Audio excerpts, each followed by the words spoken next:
said. Walpurgisnacht. I actually don't really know that much about Walpurgisnacht. I think I was aware of it peripherally from classical music.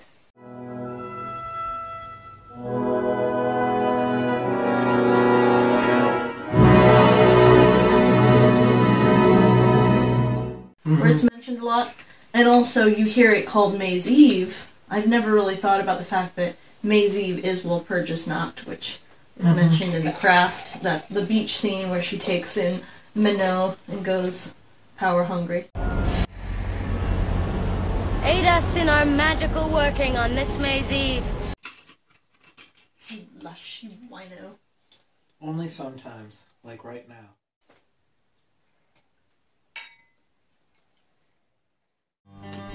Peeps and wine, peeps and wine. Let's have a picnic of peeps and wine. I don't know, with the Peeps, the thing that I always thought was better about them is if you take them and leave them out, they turn into like Marbit sort of material. Like the stuff that comes in like Lucky Charms. And it's like a giant Lucky Charm chicken. I just thought of something and I'm glad that it came around to this. A Lucky Charm challenge of some sort that involves Peeps? No, the stuff. You know, I have a weird fascination, even though I've never actually watched the movie The Stuff. I understand the concept, and I find it interesting, like GMOs and all the additives in food and the stuff, and sort of like green and sort of white. From Nickelodeon. But I saw a pin on Pinterest today that apparently The Stuff was filmed in a smaller town here in New York. So my thinking was that we would watch it, and then we would go to the town and see if we can recreate some scenes from The Stuff. No! Don't eat that! I guess I'm down for some commercialism and materialism sort of commentary. We could do the Stuff dance. There's a dance in The Stuff. Is there? That's amazing. I'm always down for some dancing. But, you know, we could do one of those, like, roaming reporter type things. Like, have you seen The Stuff? Did you know it was filmed in your town? Did you know that your town was a place of weirdness? Now you know. That must be like what it's like to live in the town where they, like, produce Soylent Green. Like, you know, they're only slightly less abhorrent than Spam. Another movie I would like to watch and review is The Brood. Actually, what I'd like to do is there's a book called Do you Cult like to brood Movies. about The Brood? Sometimes. I have been lately brooding about The Brood. There's a book called Cult Movies. It's like the classics, the sleepers, the weird, and the wonderful. You can purchase it on Amazon. The weird and the wonderful. And so like, there's like all these movies in it with synopsises. And, like, oh my god, really? Like, synopsises? Gagging with a spoon synopsises. I bet they have candid photos, too. Like, of all of them, like, They must. So, my mom had this book, and when I was a kid, I was a really early reader, and I went through and read all the synopsises. Does that mean you read mostly in the morning? Maybe. I don't think so. Early reader. Oh, shut up. But synopses. Yes. I memorized the synopsises of all the cult movies, but I hadn't seen them. And not all of them were for children. I remember, like, this is why children shouldn't learn to read too early. Because, like, Behind the Green Door was one of them. I don't know if you're familiar with Behind the Green Door. Tell me about it. It's a... But... To where I was getting at with this is, so there's a lot of movies that I basically know the entire plot lines to since I was little, but have never actually seen the movie. Well, you were busy watching The Uninvited over and over again, just like I used to watch, you know, Tank Girl and Mystics in Bali, because... What else did I watch over and over again? My mom... God, why was she so fucked up? She would go out and party all the time, and she made me these tapes she'd recorded off of the premium channels. That's what they were called in the 80s. The premium channels, which was HBO, Showtime, Cinemax, the Disney Channel, and maybe MTV. But I digress. Point being, my mother was taping... Oh, I thought that was the starting point. Or are we still on synopsises? Synopsises. Well, what I was going to say was VHS tapes. My mom recorded VHS tapes off of those few channels that I mentioned and made me tapes to watch while she was gone. Yeah. I'm going to go out and party and speak in a very platonic manner with assorted men. And, you know... Very platonically. Drink responsibly. Don't partake of any nasal candy. You know, all of those things. And while I'm gone, I'm going to provide you with some educational materials for you to watch no later than 7 o'clock, certainly not till 2 in the morning or whenever you hear me pull into the driveway. And those tape selections included a tape that was all the different Puppetmaster movies. Was the Dollman one in there? Is that that's Yeah. Dollman versus the Evil Toys? I guess that's not Puppetmaster, is it? It Quasi Puppet. That's I feel, isn't it? Yeah, I think that because in one of the Puppetmasters at the end, there's life-size puppets that the original Andre Toulon basically pours himself into, and then he kills. It's very poetic. Pours himself. Like very deep. Cuts his neck into the puppet, and his soul goes in it, and then there's like a crazy. That's a beautiful thing. That's somebody really doing what they want to do. There's a woman who looks a little frighteningly like the way I'm dressed right now. She's like a fortune teller. There's bad vibes in this room, but I'm still gonna go to bed and sleep with my arm way out from underneath my pillow, like I know better than to do.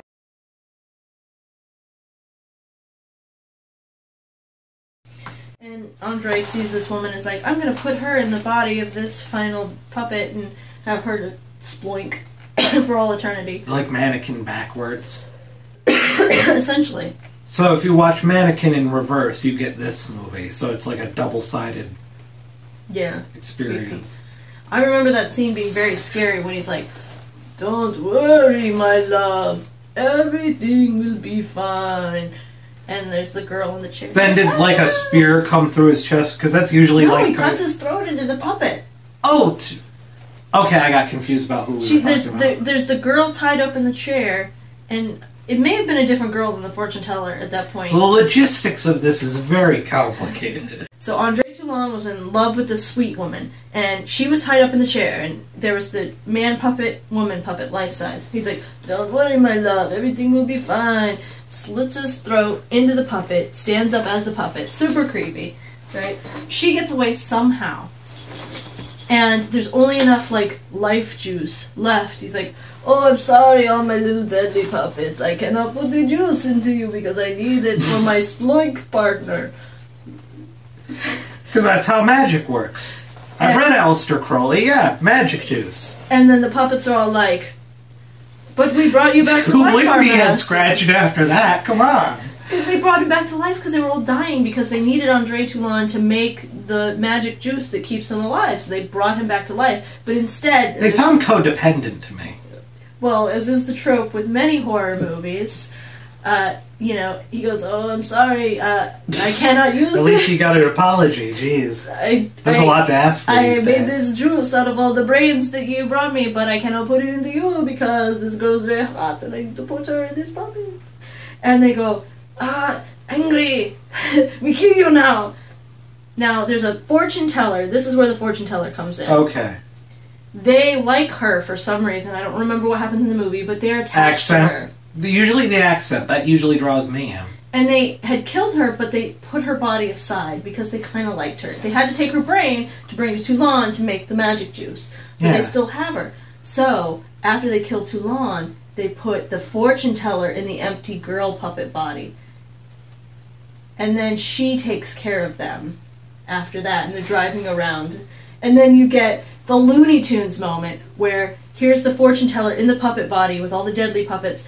Oh, we're lost. We must have made a wrong turn at Albuquerque. And that's basically how the movie ends, from what I remember.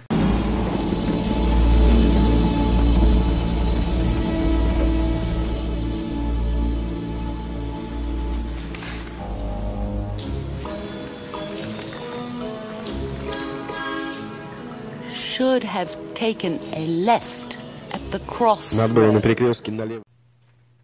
And this is sounds solid. Sounds solid to me. And this tape. A romance for the age has gone wrong. These star-crossed lovers and their bleep puppets. And this is the tape that my mother left for me at 7 years old to watch while she was out drinking.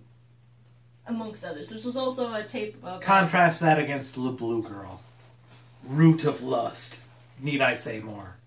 There was also a tape of Tim Curry movies because, you know, not appropriate, but let's be honest, my mom was kind of awesome. Look at me now. I am amazing. You are pretty rad. I'm pretty rad. Rad is the word that I often use.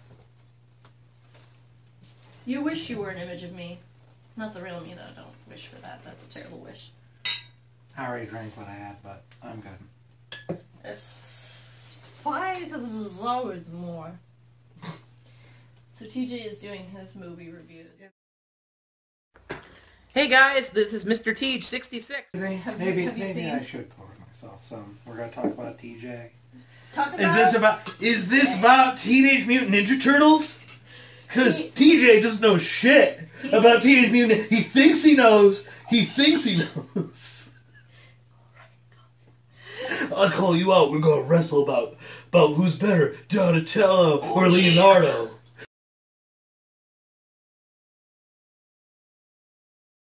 Review. He actually sounded pretty good. I saw some of it. Did you watch it? He did a Not Child's all. Play.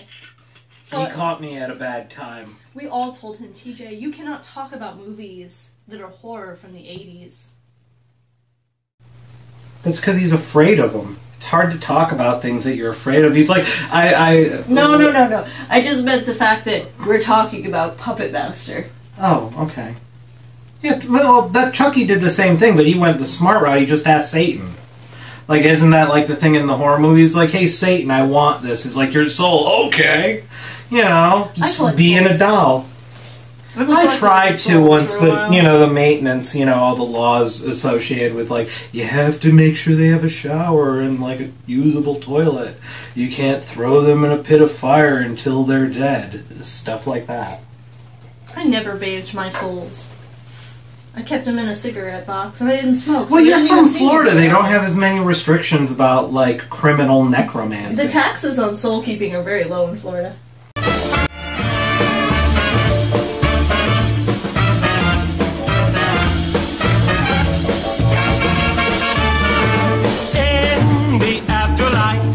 Could be headed for the serious strike. Now you make the scene all day, but tomorrow they'll be held to pay. I have to admit that cover of Down with the Sickness was pretty legit. I'm curious why there aren't goth swing dancers. Come on, get down with the sickness. The sickness, if I could get up, come on, get down with the sickness. That had groove way more than the original. I like that one, especially like how it, like I didn't particularly like the remake of Dawn of the Dead, except for the scene with Richard Cheese of them dicking around in the mall. Literally, there was a sex scene. There was some dicking in the gym. Dicking around. I liked the new Dawn of the Dead. Everybody says that. I don't hold it against them. I like the Romero stuff. You know, I like the original Night, but I like the other one too. It's, you know, got Bill Moseley in it, and I always love Bill. He's you know, chop. I try a lot to think about what Romero said he had in mind when he would describe what the movie was about to people. It's about ignoring the problem, and it's something that comes up. I have it written down in one of my notebooks, but you know, in my projects that I would like to eventually do someday. I would like to take, without trying to think too much about how that fits into the movie. I don't want to sit down and analyze Night of the Living Dead. But keeping horror in mind, and keeping that phrase in mind, I would like to also make a movie that's about ignoring the problem.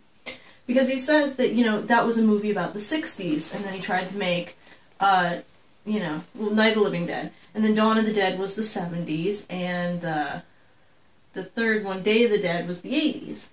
And then there's a cluster of them. I like Land of the Dead more than other people. That was another one. And that's about, like, Iraq, I think. He basically said he was writing one, it may be Land of the Dead, that was supposed to be about the 90s, and then 9/11 happened before it finished, and it totally changed his outlook. That's the one. And he said... Because it's got the tower. Yeah. But I think he must have shelved the one he was working on about the 90s, because he says after 9/11 we stopped ignoring the problem, and then he says, I think it was a documentary that's on Netflix about like horror in red, white, and blue. And he says, "Oh, I think that we're starting to ignore the problem again." Now that documentary is about 10 years old now, so thinking of it in that context, like, are we ignoring the problem again? I think that not only are we ignoring the problem, we're struggling. We're like a deformed tadpole trying to swim, trying our hardest to ignore the problem, because, you know, the political situation right now is so over-the-toply bad. I think Land of the Dead becomes insightful in that sense, because there's my favorite scene in it that kind of represents what's kind of going on right now. A lot of people are like, fuck it, just let it be what it is. Because normally whenever the zombie trope is like, I got the sickness, just put a bullet in my head, and it's a really intense moment. And you got John Leguizamo with, no, fuck it, man, I want to see what it's like, just let me go. And he gets his revenge. Man, that's what he wanted. So, zombies. Zombies are great. Zombies are pretty great. If zombie, undead way of the future it is, I'll be a necromancer. Vampires can be necromancers too, so, you know, we can... I don't know if I'm comfortable with vampirism. Zombies go for the brain. Zombies go for the brains. Vampires go for blood. I don't know. I'm always down for spleen eating. If we're gonna go for ghoulishness, like, you know, I want something I can chew on, something with some bile in it, because, you know, vitriol is what fuels the undead. You know, old obsidian ticker. I think there's a reason that in movies vampires are always portrayed as being like the genteel. Because if you think about it, like, they don't like the yucky stuff. They want to give you a little nip and suck out, like, the liquid gore. Let's be honest, that's what blood is, liquid gore. They want to sip it and then run away.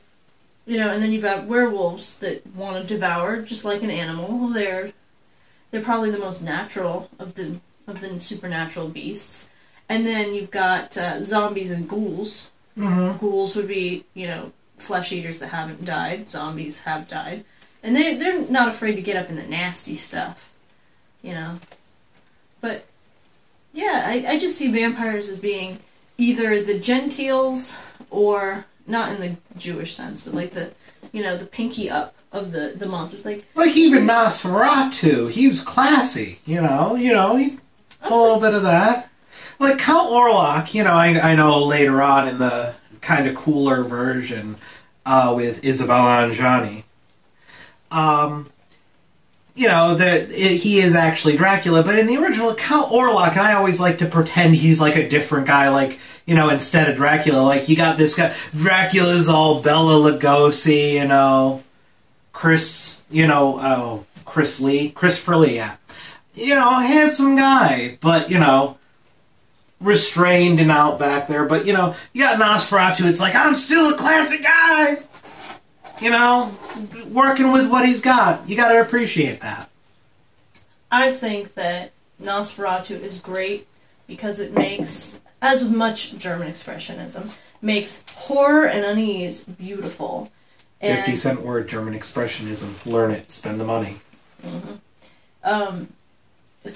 All of it's beautiful. It really is. My favorite is Metropolis, which really isn't It's on my Netflix queue. Oh man, they have a new version of it where it's like, I haven't gotten all the way through it, but there's a whole scene where they like find a person to go and like have talks with them in the garden. Oh, it's beautiful. I'm so happy they found more of it.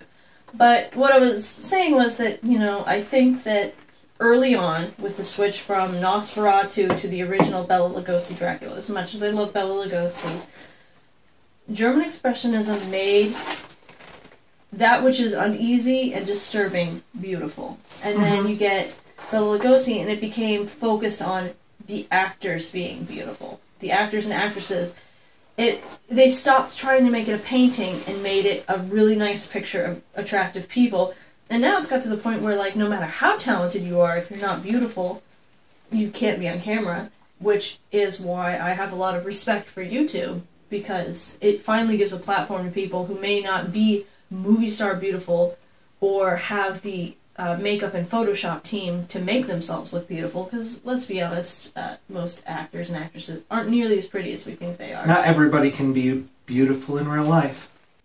It's not that people always couldn't take cheap, easy technology and try and make something on their own, but it wasn't respected yet the way it is now.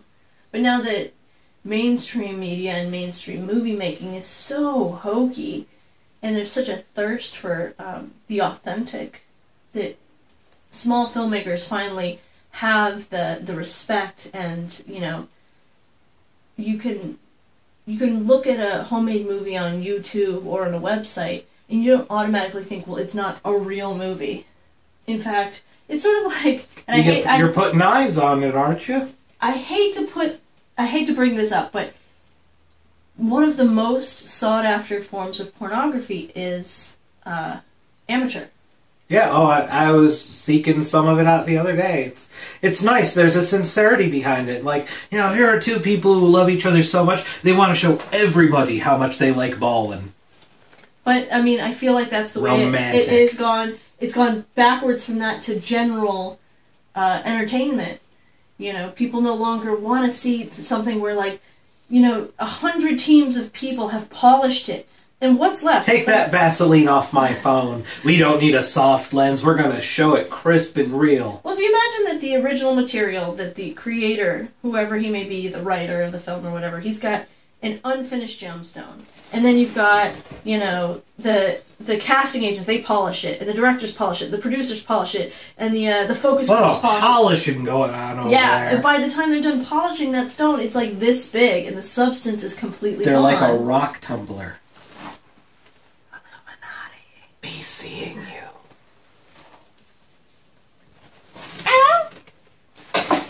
But I think that people... Scratching. It's like they wanted it more and more polished, and they kept asking for it, and the entertainment industry abided. They were asking for it, just like this. And now there's nothing left, and people are like, well, I don't want to pay... How much does it cost to go to the movies now? More than I got. To get this much? Made you look. But that's all that's left. And now they're like, alright, how about this? Give me the raw gemstone. And work on polishing it. I'll watch your channel. I'll watch you polish it. I have faith that you can take this rough gemstone and make it into something, pretty decent. And that's better these days than that and super expensive, super polished gemstone. I think that's where we've gotten with entertainment and YouTube today. This might be a tangent, but the other day I was really thinking about purchasing a rock tumbler. But did they even sell those anymore? They sell them in the kids sections of stores. I want to get one of those in a spirograph. Anybody wants to send me stuff for my birthday? I'll take a spirograph and a rock tumbler. I want some Peeps. Oh, Santa Claus, bring us some Peeps. Peeps and wine, peeps and wine. Let's have a picnic of peeps and wine. There you go.